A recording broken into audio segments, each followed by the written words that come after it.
ప్రతిరోజు Visalaandhra news bulletin విశేషాలు మీ ముందుకు. అమెరికాలో 67 మంది మృతి, 2 సైనికులు కూడా అందుట్లో ఉన్నారు.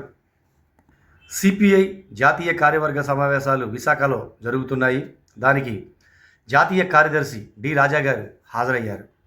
పెట్టుబడులు వరద, సీఎం చంద్రబాబు నాయుడు 15 ప్రాజెక్టుల గురించి అధికారులకు వెల్లడిస్తున్నారు. కేంద్ర మంత్రి కుమారస్వామి విశాఖ ఉక్కు ప్రైవేటీకరణం కాబోదు అని చెప్పనని అక్కడ ఉన్న కార్మికులకు హామీ ఇచ్చారు.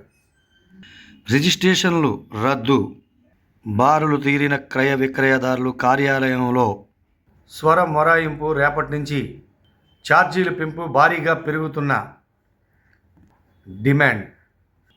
రైతన్న కలవరం, విరబుయ్యని మామిడి పూత, మంచుతో నేలరాలుతున్న మామిడి పూత, బెంబేలెత్తిపోతున్న రైతన్నలు. వెనక్కి తగ్గిన ఇంటర్ బోర్డు.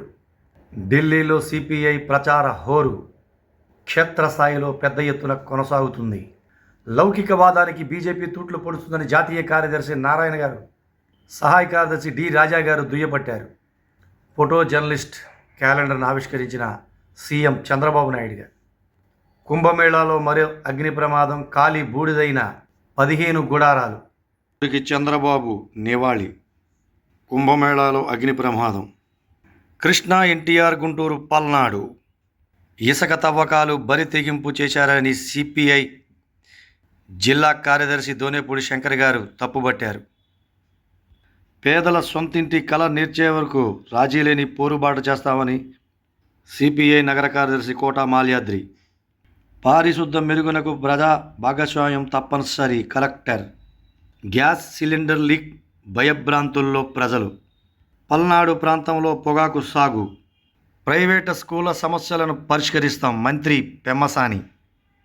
ఎన్నికల ప్రవర్తన నియమావళి అమలుకు రాజకీయ పార్టీలు సహకరించాలి, జిల్లా కలెక్టర్.